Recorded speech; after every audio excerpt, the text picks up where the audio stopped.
Feature Friday. The freshest. So this was a video that we kept getting tagged on and kept getting sent. And it's some random music, it's literally the title, some random music sessions of some of your favorite Indian singers. This is what really impresses me a lot about the Indian music industry, is their willingness to sing for the sake of singing and to simply not to sing for the showcasing of ability, simply that they're that good, they don't care in what environment they sing in, they just do it for fun. No, it's because they truly enjoy it. Yeah. It's like the music industry overall is like really involved in the feeling. Yes. So this is a really great example.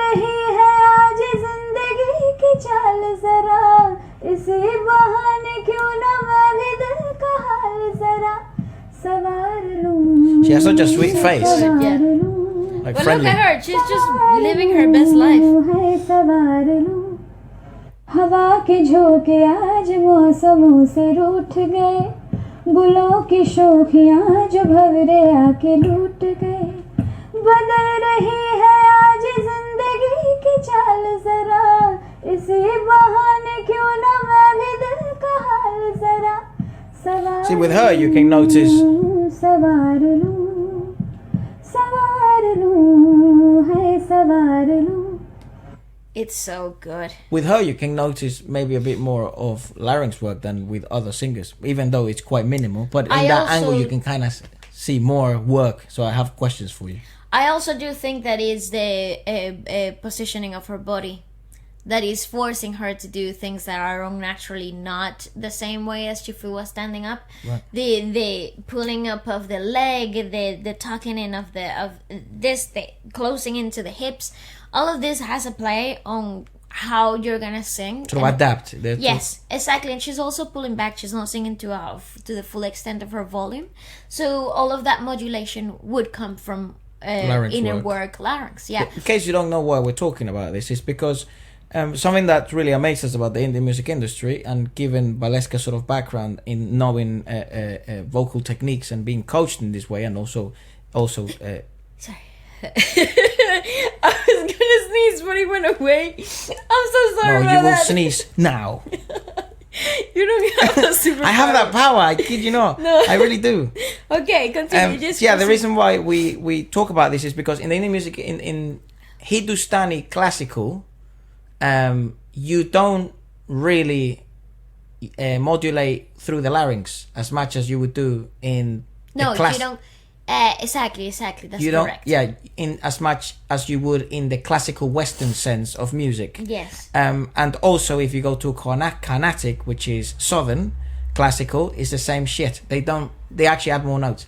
They don't modulate their larynx in the same way that we're used to seeing in the West.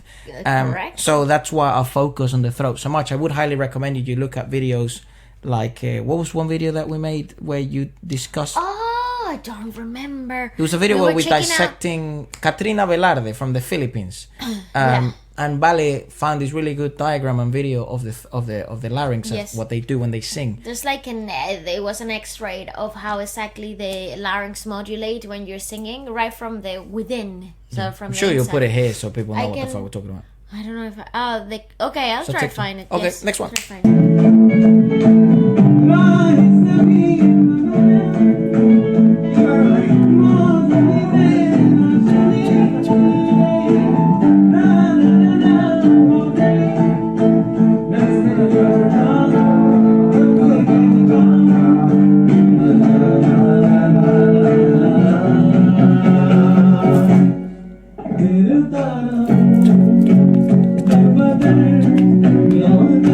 He's so loose and relaxed.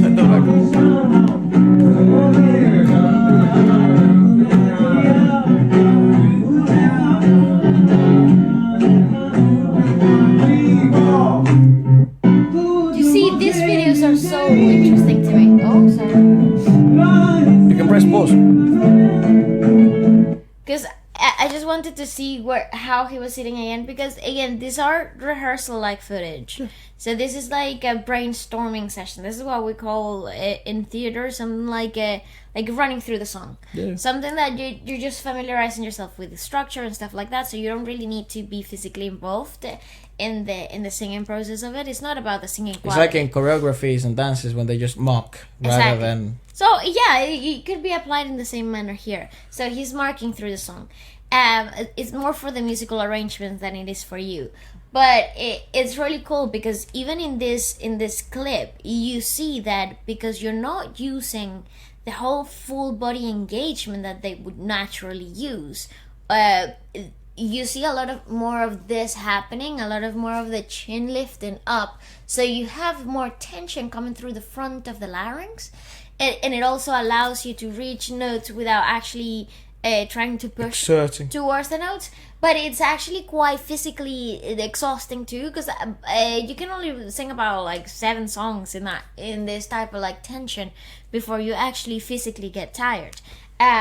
It's really cool though. I love this like behind the scenes stuff. It's very good life. It's like magician stuff. It's like seeing behind the curtain. Next one. All right, so this is Shreya. And can we just have a moment for this wonderful freaking set? What interview was that? Because that looks cinematic as a hell. Maybe it was like an interview for a movie. It's probably the playback singer. pretty cool. Oh.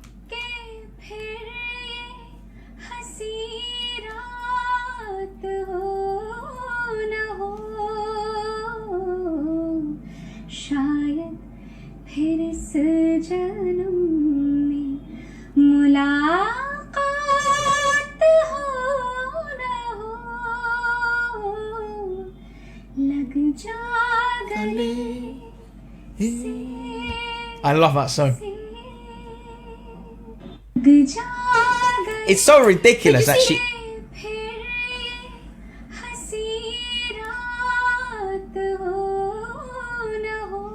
It's funny though because she started in a different key, and as the song progressed, and it's not a fault of like, oh, she changed key because no, she is so pitch perfect that as the song progressed, because this is very like classical inclined, this song changes key halfway through.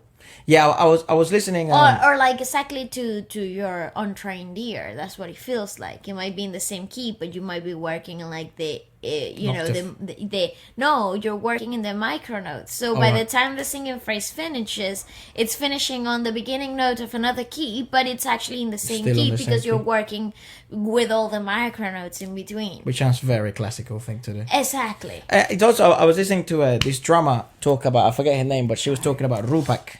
Which is a I guess, what would you call it? It's not a rudiment. It's just a rhythm in the drums. And then she was talking about the time signature.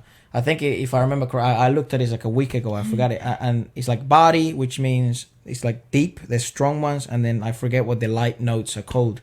And it goes 1 2 3 1 2 3 4 1 2 3 1 2 3 4 1 2, something like that. Which is really fucking annoying and weird to grasp your head around, but you can create so much. I think I did it wrong. I think the body's on the 1 and the 3, which is like the kick drum, I guess. Okay. The tum, Yeah. So it's like 1 2 3 1 2 3 1 2 3 1 2 3 1 2 3.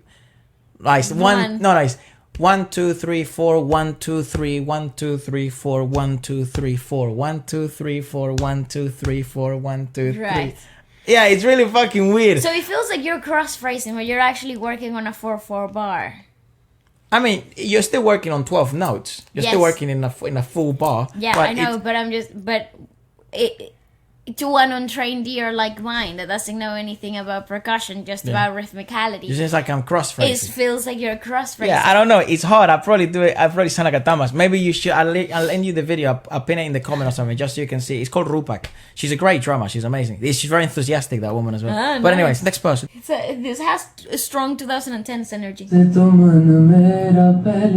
I love his arrangements of things. सपने संजोता था पहले भी धड़कन ये धुन कोई गाती थी पर अब जो होता है वो पहले न होता था तेरा होने लगा खोने लगा जब से मिला वैसे I never understood the singing phrase. अक्सर ही चाहत के हाँ सपने संजोता था पहले भी धड़कन ये धुन कोई गाती थी. This is beyond my understanding. You see, the rhythm is it's all completely like what? Well, I think he's just dictating whatever rhythm he feels exactly. like. Yeah. But the singing phrases naturally, whether you're doing them in rubato, they have a natural rhythm. Of course. Because of the syllables in each word. I never understood the key. I never understood where the song was going. I also think again that he's in the in between notes. So like the actual key of the song might be like G major, like super basic, like A. This is something that I was understanding through Rupak, that video. Yes. You know when you listen to Hindustani classical and we listen to some of these videos and we like maybe we listen to like tabla players, yes. You know, or like Zakir Hussain, or we listen to flutists and stuff like that. You know, there's always the harmonium and there's the bells. Yeah. The bells in the tala, they're always marking whatever rudiment you're doing. That's what they're doing. So in Rupak, you have the bell in the one and the three. You're right. I think it's the one and the three, or whatever the fuck it is. But they will let's be just go with marking. that. They will be marking. Right. That's okay, why so those. you don't get lost. Yes, exactly. Right, so the tabla right. player never loses. The sight of the rhythm. It's like a metronome. I never understood that until I watched that video. Wow, how fun. Shout out Dromio for that. It's big. That's Big energy. Anyways, next one.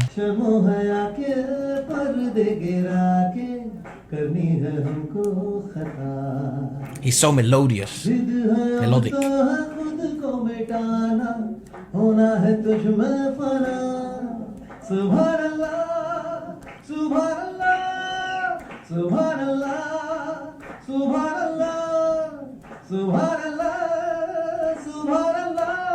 as you know, flex. We actually you could see have had that the chance song- to see him live, but we were so busy that day because he actually came to London, Sean. Yeah. He came to the O2, the Indigo. Smaller crowd, Yeah, which more it's intimate. it's a more intimate room. Yeah, Cool, it packs I about like 4,000 people. But yeah, we fucking missed the chance to see him live. But he would have been a really interesting person to see live because he's so highly melodic. Yeah, but you see, compared to what we watched a TIFF do,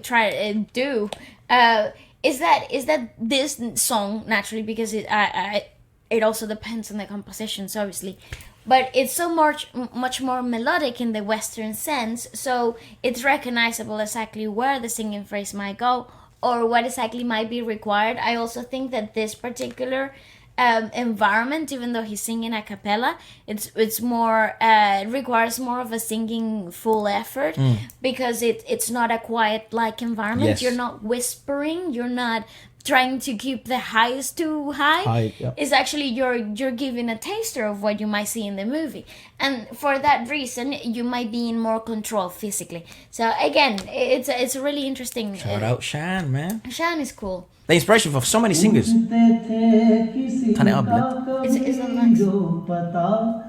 पूछते थे किसी का कभी लापता हो गए देखते देखते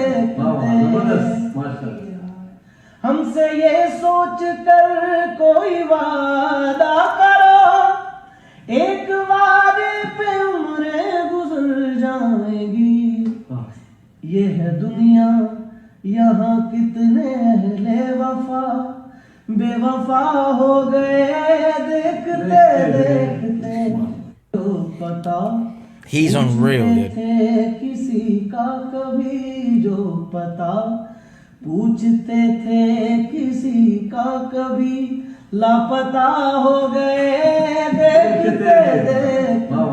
I also think, I believe that he is music himself. Like, no, Yeah. honestly, like, I'm not trying to be funny or anything, but like, it's like when you see people that are really good at a specific task, they become it. It's like they understood exactly. It's not even a thought process anymore. You know what I mean? Like, in this particular, like, natural environment for him, this is what he does. Yep. Like, you can picture this man going through his day, singing to himself. And that is the beauty of this particular area of the of the South Asian music industry, at least for me, because you have people that not only love to sing, but it's like an essential part of their lives, Right. and it comes through so so cultural. natural. Yeah, Yes. it's so cultural in comparison to, because a lot of these nations, you know, India being one of them, you know, Southeast Asia, like the Philippines being another Yeah. one of them. They're sort of singing cultures. Yes, and it's so intertwined to their daily lives, Yeah. to like their normal day-to-day tasks. Yeah. He's unbelievable. He He leaves is, you he like really is. just wondering, like, wow, there's just so many levels to this fucking thing people call music. You know. And it's not even that. I just find like he really his larynx are so naturally flexible. They're Mental. so gifted. Just when you look at I mean- an anatomical freak Yeah, he is for it. singing. And then he, after you watch him perform, it's like you're left with like questioning your whole existence. Yep. He's one of those performances, you know. ने वाली हवा जरा Where you see that's a मेरा physical इतना singer. काम करेगी क्या मेरे गाँव जा मेरे दोस्तों को सलाम दे मेरे गाँव में है जो वो गली जहाँ रहती है मेरी दिलरुबा So easy. उसे मेरे प्यार का जाम दे उसे मेरे प्यार का जाम देता वही थोड़ी दूर Ooh, I understood. मेरा मेरे घर में है मेरी बूढ़ी माँ मेरी माँ के पैरों को छू के तू उसे उसके बेटे का नाम दे ए गुजरने वाली हवा जरा. Okay, few things to point out in this specific clip. Few things. Go on. Beginning with the singing position, right? So can you see how wide and how lifted he is in the upper diaphragm up here? Everything is just being held to like he takes the breath, the abdominal breaths, and then he rearranges them to move the abdominal wall further up. So you maintain the positioning of the larynx because it's being supported from like the top half of your diaphragm. Okay, so that's fantastic. That's a really great first thing that I noticed. And then as the song progresses, he calls out in what key he's working, so he knows what the in-between note, the suspended notes for the next singing phrase is. That is wild. How does he know? Yeah, they're so aware, and I think this comes from sort of that मेरा background. इतना I think that sort of comes from that background of they understand So singing excited. to a completely different extent to which we do, Yeah. because micros are such a macro idea for them, ironically. Because it doesn't like okay, so you got like micro notes in the Western sense, they're barely non-existent. They're rare And- creatures. and where people utilize them, perhaps it even turns too much for the sort of the normal audience to handle. It creates resistance. It does sound quite bizarre and odd.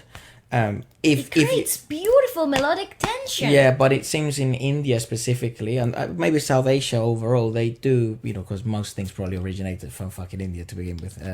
Musically speaking, I wouldn't. Yeah, I'm not talking the world. I'm not just talking in a specific continent.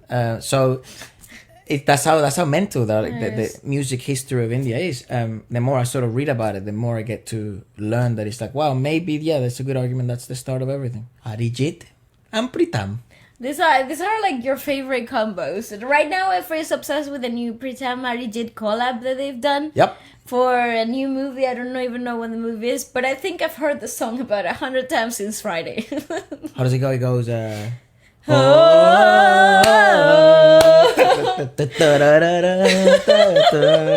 So yeah.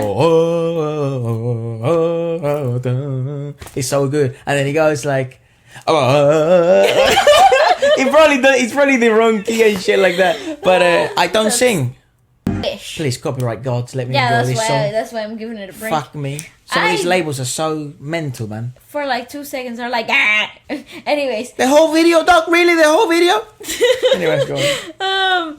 I was gonna say what is really cool about this combo is the ideas that translate so well in from Pritam into Arijit. I feel like they work so well together because he understands exactly what the composer is looking for. I don't know. It's a freak of nature. I think of like Arijit, I think of like Sonu, I think of like Shreya, I think of Jubin, and I just think they're just fucking bizarre people. Like the fact that they're able to integrate songs, and sometimes they, you know, there's remakes involved, and it's also like originals, and there's covers, and then there's like, and it's like the fact that they can make so many stuff, because, you know, people, I guess, think like making hits is easy, or whatever the fuck it came from, receiving those directions and then being able to follow them and then perform the song in the studio to then create this sort of magical piece that receives billions of views. It's like, yeah, bro, that's fucking nearly impossible. And then all of these guys, actually all of the guys we've seen, I think all of them have songs over hundreds of millions of views. Mona Lee, Shreya, Atif, Shreya, who's the other one? Sonu.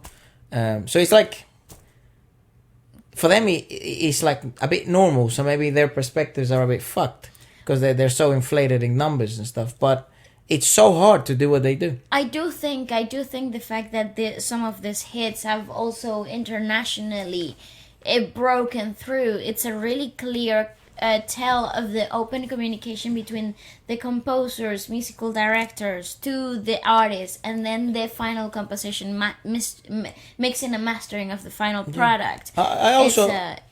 I think it's a really clear link. And sometimes the songs that you think should have done better, when the link is, sometimes it's because the link is missing between, like, that communication between the mastermind, the person that created it, brought it to life first, and then the artist who translated that idea.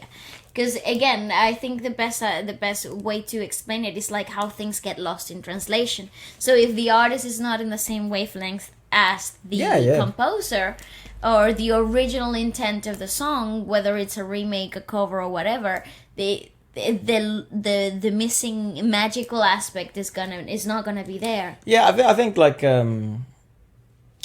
bro, I just think it's so hard to do this stuff, and also this is just our perspectives, you know. Of course. It's very hard to get a grasp and understanding of a foreign music industry and stuff. Again, we're learning, and I think that's what that's so exciting about this, the constant curiosity and learning curve. So let us know your thoughts on this stuff. Maybe you don't think it's as difficult because you give us a reason. Maybe you think it's just as difficult, or, you know. The last person I think is Lucky Ali, or Lucky Ali, who we're not that familiar with yet.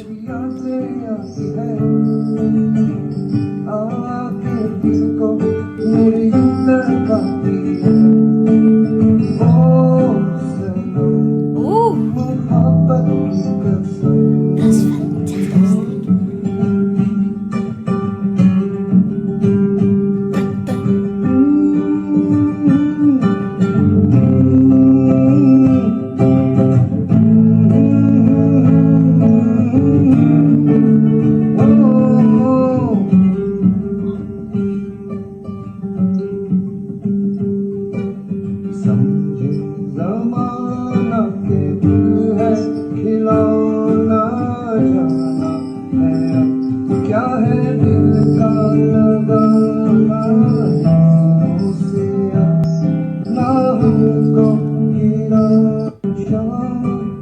I love that beginning. Make that into an indie album.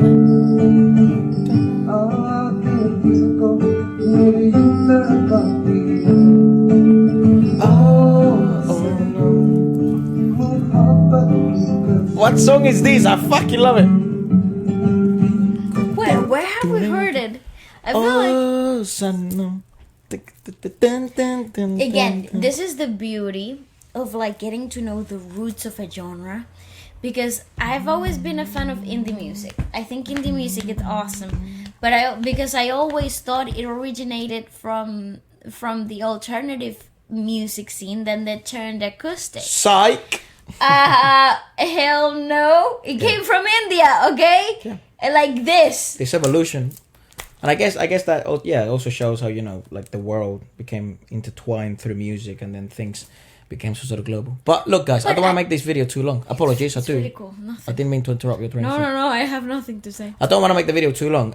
But it's kind of hard to digest, to encapsulate all our thoughts into 5 minutes. If I could say something, suggest something for the next video, so to make, please recommend more Lucky Ali acoustic. Please, yeah. Like anything that he has that because we're not really familiar with his work. One composition in the channel, maybe in the So podcast. go ahead and recommend some really cool stuff, and let us know what you think and your thought processes are from within the country, and then we'll see you guys around. Goodbye. Peace.